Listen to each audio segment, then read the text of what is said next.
Hello everyone, welcome to my history class.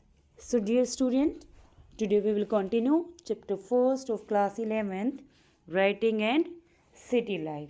So in our previous videos, we have completed till the topic of literacy, and today we will start from the topic of the uses of writing. What was the uses? क्या uses थे, किस लिए writing important थी, ज़रूरत क्यों पड़ी, use क्या थे उस टाइम पे, मीन्स ऐसी क्या ज़रूरत थी कि जिसे उनको लगा कि राइटिंग हमें रिक्वायर्ड है, राइटिंग की ज़रूरत है. Like as I told you, necessity is the mother of invention. जब भी किसी चीज़ की ज़रूरत होती है तो भी तभी क्या होती है, न्यू चीज़ें इन्वेंट होती हैं. सो राइटिंग की इन्वेंशन क्यों हुई, ज़रूरत क्या थी राइटिंग की, क्या राइट करना पड़ता था. So as I told you, जब भी हमें कुछ रिकॉर्ड मेंटेन करना होता है तभी राइटिंग की ज़रूरत होती है. So in this topic an epic tell us how the writing was important, how the writing started from the early time in Mesopotamian civilization. The connection between city life, trade, and writing is brought out in a long Sumerian epic poem about एनमेरकर. एनमेरकर जो थे वो earliest ruler थे उरूक के. तो एक Sumerian क्या थी, वहाँ की अर्लीस्ट लैंग्वेज थी जो सुमेर में बोली जाती थी. तो वहाँ की एक लैंग्वेज में एक पोम है, एपिक की एक पोम है एनमेरकर के बारे में. तो उसमें वो बताते हैं कि क्या कनेक्शन था सिटी लाइफ, ट्रेड और राइटिंग का. Uruk was in Mesopotamian tradition, Uruk was the city par excellence, excellent city माना जाता था उरूक को, और जिसे simply often known simply as the city, जिसे स्पेशली बोला जाता था द सिटी, मीन्स बाकियों से कुछ हटके. Enmerkar is associated with the organisation of the first trade of Sumer. In the early days the epic says. So अगर हम एनमेरकर की बात करें तो उन्होंने एसोसिएट की थी सुमेर की फर्स्ट ट्रेड ऑर्गेनाइजेशन, जिसमें क्या उन्होंने बताया, अर्ली डेज, स्टार्टिंग के डेज में एपिक क्या कहती है, trade was not known. Starting में ट्रेड जो है वो नोन नहीं थी, लोग नहीं जानते थे ट्रेड के बारे में, होता क्या है trading. Enmerkar wanted lapis lazuli and precious metals for the beautification of a city temple and sent his messenger out to get them from the chief of a very distant land called Arata. सो अगर हम next जो topic जब हम पढ़ेंगे इसी chapter का, then we will know actually in the earlier time Mesopotamian civilization की क्या स्पेशलिटी थी. वहाँ पे जितनी भी जो भी सेटलमेंट्स थी वहाँ पे उनके टेम्पल होते थे, और टेम्पल उनके एक तरह से ट्रेडिंग सेंटर ही होते थे, उनकी मार्केट होती थी, उनके जो भी सरप्लस आइटम होते थे उनको वहीं पे सेल एंड परचेज किया जाता था. और आगे आने वाले टाइम में किंग्स जो होते थे, जो भी किंगडम जिस भी किंग का किंगडम है वो अपने किंगडम में एक अपने टेम्पल को ज़्यादा ब्यूटीफाई करते थे. जिस भी किंगडम का टेम्पल जितना अच्छा होगा उसके किंग की उतनी ही ज़्यादा ये माना जाता था कि वो किंग उतने ही ज़्यादा रिच होंगे. तो वो अपनी रिचनेस को लोगों को शो ऑफ करने के लिए अपने टेम्पल को क्या करते थे, वो किंग ज़्यादा ब्यूटीफाई करके रखते थे. सो उन्होंने क्या, अब जो एनमरकर थे उनको किस चीज़ की ज़रूरत थी, लैपिस लजूली की, एक तरह का बहुत ही प्रीसियस स्टोन होता है, और अदर प्रीसियस मेटल्स किस लिए, अपने टेम्पल की ब्यूटिफिकेशन के लिए. तो उन्होंने अपना एक मैसेंजर भेजा, कहाँ पे, बहुत दूर का कोई लैंड था अराटा, जहाँ पे लैपिस लजूली अवेलेबल था, वहाँ पे लेने के लिए अपने एक मैसेंजर को भेजा. सो what he did, the messenger heeded the words of the king. अब मैसेंजर ने क्या किया, उनको रिपीट करता हुआ जो भी वर्ड्स थे किंग के उसे बार बार दोहराता हुआ वो निकल लिया. By night he went just by the stars. रात में वो कैसे चल रहा था, स्टार्स की डायरेक्शन में. By day he would go by heavens sun divine, और दिन में किसके डायरेक्शन के अकॉर्डिंग, सन के डायरेक्शन के according. He had to go up into the mountain ranges, so उसे अप बहुत ऊंचे और नीचे कई ऊंची ऊंची माउंटेन्स पे जाना होता था। तो जैसे ही वो माउंटेन्स पे चढ़ता था, माउंटेन रेंजेस, तो कैसा लगता था, वहाँ के जो लोग थे उसे क्या कहते थे, टाइनी माइस, चूहे जैसा वो लगता था। ही हैड टू गो, किससे माउंटेन रेंजेस पे जाना था, and had to come down out of the mountain ranges, एक बार ऊपर जाना फिर नीचे, मीन्स एक ही डायरेक्शन में या कोई प्लेन एरिया नहीं था, पहाड़ियों में उसे ऊपर नीचे अप डाउन करना पड़ता था जब वो जा रहा था। The people of Susa city, रास्ते में जो थी, below the mountain saluted him like tiny mice, उसे क्या समझ रहे थे, टाइनी, छोटा सा एक mice. 5 mountain ranges, 6 mountain ranges, 7 mountain ranges he crossed, उसने पहले 5 क्रॉस की, 6, 7, बहुत सारी माउंटेन रेंजेस को उसने क्रॉस किया। The messenger could not get the chief of Aratta to part with lapis lazuli or silver, and he had to make the long journey back and forth again and again। तो messenger जो था वो अराटा के जो chief थे उस तक वो मैसेज नहीं पहुंचा पाया, वो जैसे ही बातों को रिपीट करता हुआ जा रहा था ना, बोलता हुआ, तो वहाँ जाके वो सारे के सारे वर्ड्स जो हैं उसके माउथ में वो उल्टे पुल्टे हो गए। उसने जो बोलना था, जो पहले बोलना था वो बाद में बोला, जो बाद में बोलना था वो आगे पीछे सारे वर्ड्स कर दिए।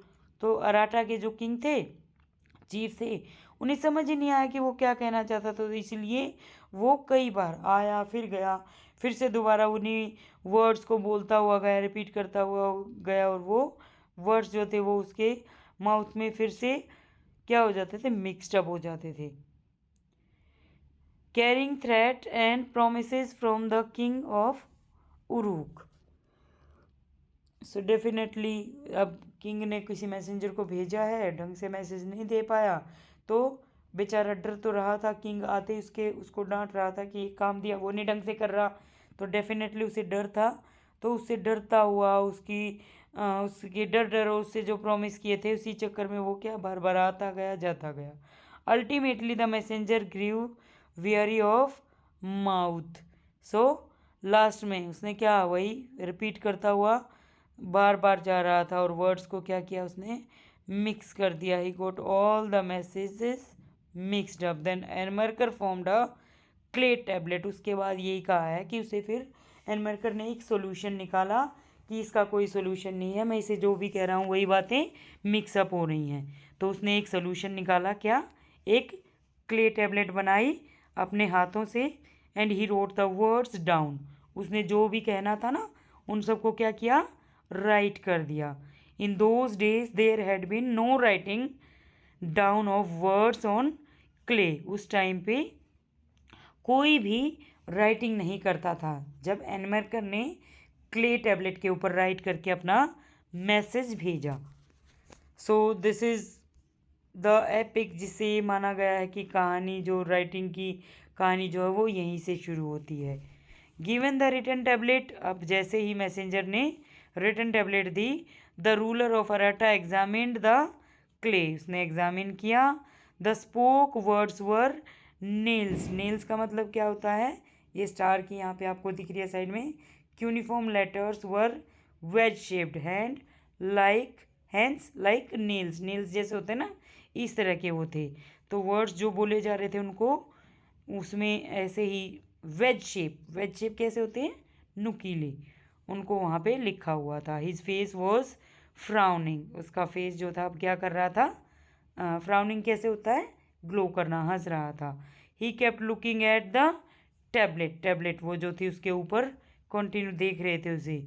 This should not be taken as the literal truth, कई बार इस तरह की जो कहानियाँ हैं वो अकॉर्डिंग टू द सिचुएशन बनाई जाती हैं, but it is not true, इसे हम लिटरली ट्रू नहीं मान सकते, but it can be interfered that in Mesopotamian understanding it was kingship that organized trade and writing। हाँ, बट इससे कुछ जो है इनफेयर्ड क्या होता है, इससे क्लियर होता है, क्लैरिफाई क्या करता है ये कि मेसोपोटामियन जो हैं वो राइटिंग वगैरह उनकी कहाँ से स्टार्ट होती है, किंगशिप से। किंग्स जो थे उनकी ट्रेडिंग वगैरह, उनके जो आपस में जो एक्सचेंज होता था उसके थ्रू ही ये राइटिंग की उनको ज़रूरत हुई और तभी राइटिंग एमर्ज होती है, ये माना गया है। This pome also tells us that besides being a means of storing informations and of sending messages afar, writing was seen as a sign of the superiority of Mesopotamian urban culture. So इस poem से हमें पता चलता है कि इस story से जितने भी जो भी स्टोरी वगैरह, स्टोरी इन्फॉर्मेशन मीन जो भी बातें एक दूसरे के पास पहुंचानी होती थी, मैसेज जो भी भेजने होते थे ना, दूर डिस्टेंस के जो लैंड थे वहाँ पे राइटिंग जो है, राइटिंग क्या था उनका एक सुपीरियोरिटी का साइन दिखा रहा है मेसोपोटामियन अर्बन कल्चर का, कि अर्बन कल्चर जो है, अर्बनिज्म जो है वो कैसे इवॉल्व होता है, कैसे अर्बनिज्म वहाँ पे डेवलप होता है। Next topic is urbanization in southern Mesopotamia, temples and kings. So now we will read about the temples.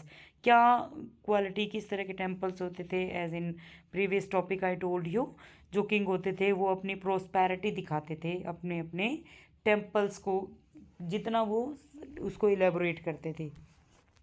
From 5000 urbanism in southern Mesopotamia, temples and Kings.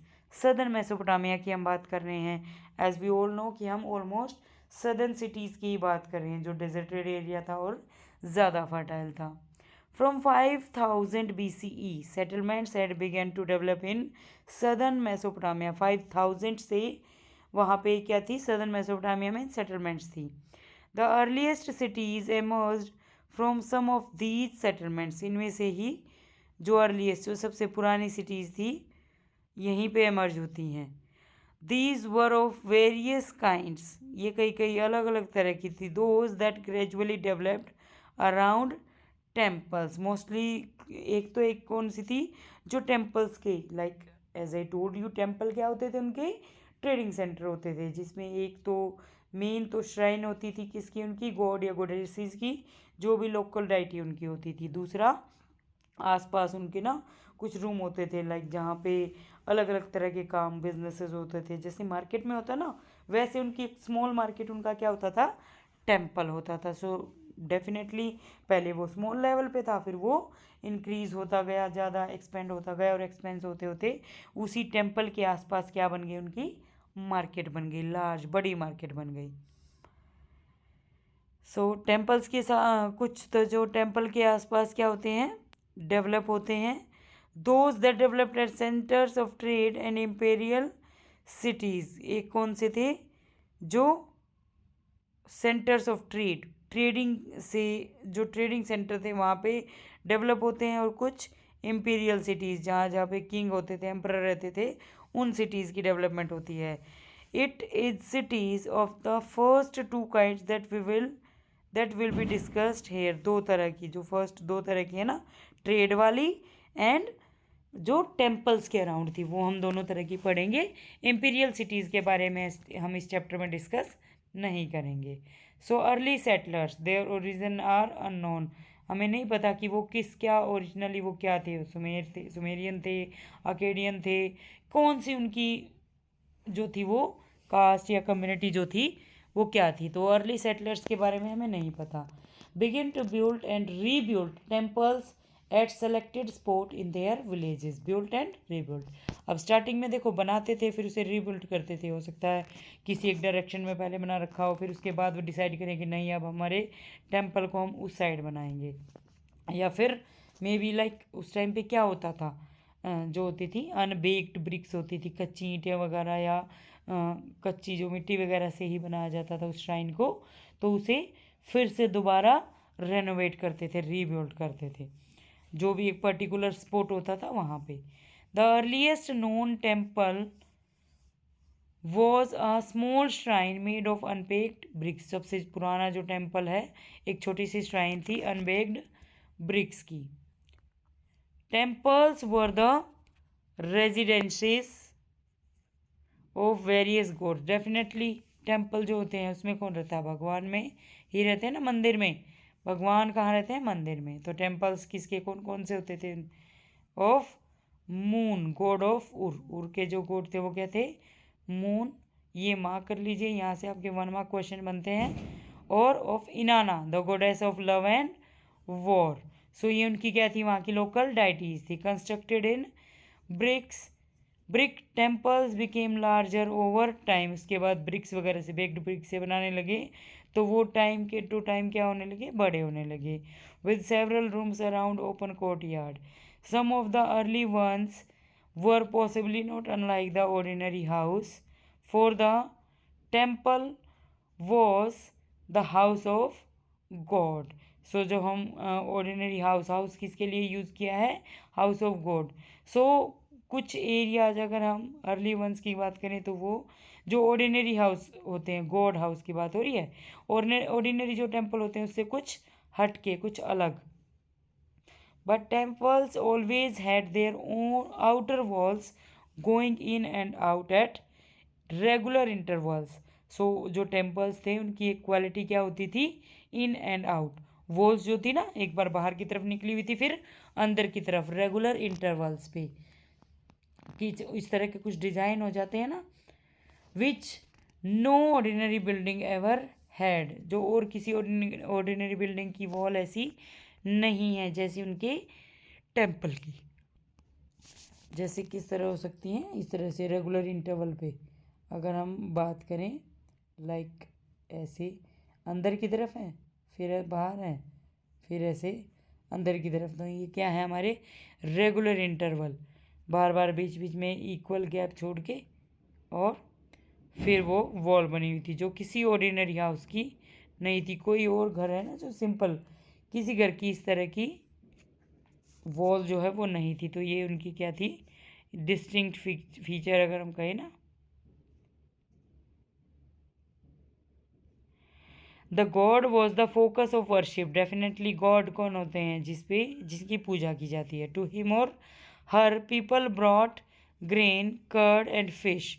Him or her means god and goddess, जो भी हैं उनके लिए लोग क्या क्या लेके आते थे, grain curd and fish. The floors of some early temples had thick layer of fish bones. तो कैसे पता चला कि वो फिश भी वहाँ पे मंदिर में चढ़ाते थे, बिकॉज बहुत सारे जो पुराने टेम्पल हैं उसमें थिक लेयर कब होगी, जहाँ पे हो सकता है ना कॉन्टीन्यूसली वहाँ पे फिश जो है वो होंगी, यहाँ पे चढ़ाई गई होंगी, तो तभी तो उनकी बोन्स की जो है लेयर बन गई है। The God was also the theoretical owner of the agriculture fields. जो उनकी एग्रीकल्चर फील्ड थे ना, उनको भी वो क्या मानते थे, गॉड की ही जो मेन जो थी ना, वही उनके ओनर होते थे एग्रीकल्चरल फील्ड के। द फिशरीज, जो फिशरीज हैं उनके ओनर भी कौन थे, God.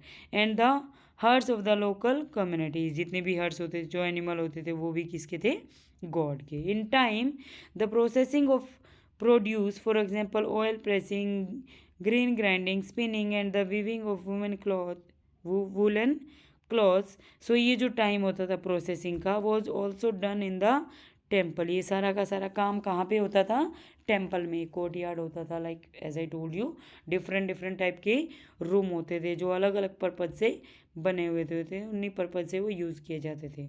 Organiser of production at a level above the house hold, employer of merchants and keepers of written record of distributions and allotment of grain, plough animal, bread, beer, fish, etc. सो अगर हम बात करें ना, organiser जो उन्होंने जो production, जिनका house hold से अबव, ऊपर, जो अपने घर से ज़्यादा जिनकी प्रोडक्शन होती थी, वो क्या करते थे, उनके एम्प्लॉयर्स लाइक मर्चेंट वगैरह रिटन रिकॉर्ड बनाते थे डिस्ट्रीब्यूशन का, किस किस को क्या क्या उन्होंने दिया है। और अलॉटमेंट ऑफ मीन्स कौन कौन सी उन्होंने अलॉट कर दी हैं। ग्रेन की अगर सेक देखें ना, वो जो बोरियां भरी होती हैं किस किस की हैं। प्लो एनिमल्स वगैरह किसको डिस्ट्रीब्यूट किए हैं, किसको चाहिए, ब्रेड, बियर, फिश, ये सारी चीज़ें किस किस को अलॉट किए हैं, तो उसके लिए वो क्या करते थे, रिटर्न रिकॉर्ड बनाते थे। The temple gradually developed it's activities and became the main urban institution. So temple जो थे वो स्टेप बाय स्टेप ग्रेजुअली क्या हो रही थी, डेवलप हो रही थी उनकी एक्टिविटीज़ की वजह से। डेवलप मीन्स पहले जहाँ पे एक एक्टिविटी के लिए एक रूम था, वहाँ पे 2, 3, 4 एंड देन फर्दर इंक्रीज होते रहे। तो इससे क्या वहाँ पे डेवलप होता है, अर्बनिज्म, अर्बन सेंटर वो बन जाता है। Okay, but its activity became the main urban institution, but there was also another factor on the scene. अब एक और चीज़ है जिस पे ज़्यादा focus, in spite of natural fertility. अगर हम फर्टिलिटी की बात करें तो एग्रीकल्चर जो थी वो हैज़ार्ड्स, वो प्रॉब्लमेटिक ही थी उनके लिए। लाइक अगर हमने क्या पढ़ा था स्टार्टिंग में ही, जो यूफ्रेट और टिग्रिस रिवर थी उनके बीच वाला एरिया था। सो जो रिवर ऑटोमेटिक वहाँ पे नेचुरल रिवर्स की नेचुरल कैनाल बनी हुई थी। तो कई बार क्या होता था, रिवर में पानी जो है वो ज़्यादा था, तो जो ऊपर वाला जो एरिया था वहाँ पे जो भी सॉरी नीचे वाला जो लास्ट वाला एरिया था वहाँ पे फ्लड आ जाती थी। ऊपर वाले लोग अपने ज़रूरत का पानी रखते और बाकी नीचे छोड़ देते थे। सिमिलरली जब पानी कम होता था तो ऊपर वाले अपनी ज़रूरत पहले पूरी करते, नीचे वाले सूखे रह जाते थे। The natural outlet channels of the Euphrates would have too much water one year and flood the crops. तो इस तरह की उनको प्रॉब्लम क्रिएट हो जाती थी कई बार यूफ्रेट जो है वो बहुत ज़्यादा पानी के साथ आएगी तो सारी की सारी क्रॉप को बहा ले जाएगी। And sometimes they would change course all together. तो और कई बार क्या होता था, अपने जो है वो आपस में ही चेंज कर लेती थी उनके कोर्स जो होते थे उसको, उनकी डायरेक्शन को, सॉरी, जो भी जहाँ भी जा रहे हैं वो। As archaeological record shows villages were periodically relocated in Mesopotamian history. तो आर्कियोलॉजिकल का जो रिकॉर्ड है उनके अकॉर्डिंग ये क्लियर होता है कि मेसोपोटामियन जो जो विलेज होते थे वो रीलोकेट होते थे। रीलोकेट मीन्स नोमेडिक्स थे, मीन्स जहाँ जहाँ पे भी उनकी फर्टिलिटी इंक्रीज होती थी, जो रिसोर्सेज उनको ज़्यादा मिलते थे वो आगे फर्दर मूव करते रहते थे। There were man made problems as well. अब कुछ मैन मेड प्रॉब्लम भी होती थी, एज आई टोल्ड यू, कि जो ऊपर वाले लोग थे क्या करते थे, वो पानी को जब ज़्यादा होता तो नीचे छोड़ देते थे, अपने यूज़ का रखते थे, कम होता तो भी अपने यूज़ का ज़रूर करते थे, नीचे पहुँचे या ना पहुँचे। Those who lived on the upstream stretches of a channel could divert so much water into their fields। हाँ, तो कई बार क्या होता था, बहुत ज़्यादा पानी होता तो उनके खेतों में जो डाउन स्ट्रीम वाले थे ना, बहुत ज़्यादा पानी छोड़ देते तो फ्लड आ जाती। That village down stream were left without water. कई बार क्या होता था, जो डाउन स्ट्रीम वाले थे कई बार उन तक पानी पहुँचता ही नहीं था। और they could neglect to clean out the silt from their stretch of the channel blocking the flow of water further down. कई बार क्या होता था, जो उनके जो नेचुरल चैनल्स बने हुए थे उन चैनल्स में क्या था, सिल्ट जो है, जो वाटर के साथ जो भी मिट्टी आती है वही कई बार वहाँ पे डिपॉजिट होते होते उन जो भी वो नेचुरल चैनल्स बने थे वो ब्लॉक हो जाते थे, जिसकी वजह से नीचे पानी नहीं पहुँचता था और डेफिनेटली सिचुएशन क्या हो जाती थी, ड्रॉट की। So the early Mesopotamian country side so repeated conflict over land and water. अगर हम कंट्री साइड बात करें ना, इन साइड अगर लोगों के बीच में क्या रहता था, बार बार कॉन्फ्लिक्ट रहते थे लैंड और वाटर के। तो ऊपर वाले डेफिनेटली ज़्यादा पानी छोड़ेंगे तो भी नीचे वाले बोलेंगे, कम छोड़ेंगे तो भी नीचे वाले बोलेंगे, इक्वल अगर उनको नहीं मिलेगा उसमें शेयर तो उनके बीच में क्या रहते थे, कॉन्फ्लिक्ट होते रहते थे। सो when there was continuous warfare in a region, those chiefs who had been successful in war could oblige their followers by disturbing the loot and could take prisoners from the defeated groups to employ as their guards or servant। So जो continuous warfare रहता था reason में, ऊपर वाले जो थे वो नीचे वाले जो ऊपर उस वाले स्ट्रेचेस वाले थे नीचे ज़्यादा पानी छोड़ देते, उनके बीच में कॉन्फ्लिक्ट रहता था तो वॉरफेयर रहता था उसे एरिया में। कई बार क्या होता था, जो हार वाला आपस में वॉर होती रहती थी, एक दूसरे के ऊपर अटैक करते रहते थे, और जो विनर जो होते थे वो हारे हुए लोगों को कई बार अपने पास ही रख लेते थे, उनको एज ए प्रिजनर। बाद में किस लिए उनको यूज़ करेंगे, अपने गार्ड या सर्वेंट बना के। So they could increase their influence and clout. Definitely जितने ज़्यादा लोग होंगे उतना ही उनका इन्फ्लुएंस रिच होगा। तो वो क्या करते थे, अपने से जो कम होता था उसे लूट लेते थे। Such war leaders, however, increase their influence, however, would be here today and gone tomorrow, until a time came when such leadership came to be increase the well-being of the community. So कुछ war leaders जो होते थे वो definitely आज भी इसी तरह हैं या फिर कल भी सेम रहेंगे जब तक टाइम नहीं आता था। सो जो ये लीडरशिप थी, ये वॉर लीडर्स जो थे ऐसे ही कंटिन्यू चलते रहे। जो ज़्यादा पावरफुल था वो अपनी पावर को इंक्रीज करते रहे। New institution, with the creation of new institution, definitely उन्होंने वेलबींग को इंक्रीज करने के लिए नए नए इंस्टीट्यूशन और प्रैक्टिस स्टार्ट की। In time victorious chief began to offer precious booty to the gods. जो भी लूटा हुआ बूटी, जो लूट का जो माल होता था ना, तो जो चीफ थे वो अपने गॉड के चरणों में चढ़ाते थे, अपने भगवान के चरणों में। एंड दस ब्यूटिफाई द कम्युनिटीज टेम्पल, और उसे वहीं पे जैसे डोनेट कर दिया और उसे कहाँ पे यूज़ करते थे, टेम्पल्स को ब्यूटिफाई करने के लिए। They would send man out to fetch fine stones and metal for the benefit of the god and community and organise the distribution of temple wealth in an efficient way by accounting for things that came in and went out. As the poem about America shows, this gave the king high status and the authority to command the community. उसमें clear है कि वो command करते थे। सो देखो वो क्या करते थे, लोगों को स्टोन वगैरह मंगवाने के लिए दूर दूर भेजते थे, ठीक है ना, जिसके लिए डेफिनेटली अपने गॉड, किस भगवान के लिए, अपने गॉड के, अपने टेम्पल को सजाने के लिए, या फिर अपनी लोगों के लिए, अपनी ऑर्गेनाइजेशंस वगैरह के लिए। तो देखो एज आई टोल्ड यू, क्या होता था, सब अपनी अपनी टेम्पल जो होते थे उससे अपनी वेल्थ के बारे में बताते थे। तो ये बताना कि किसका टेम्पल ज़्यादा अच्छा है, जिससे क्या क्लियर होगा कि जिनका टेम्पल ज़्यादा अच्छा है वही किंग ज़्यादा रिच हैं। So the remaining part of this topic we will continue in next video. So for now, thank you and have a nice day.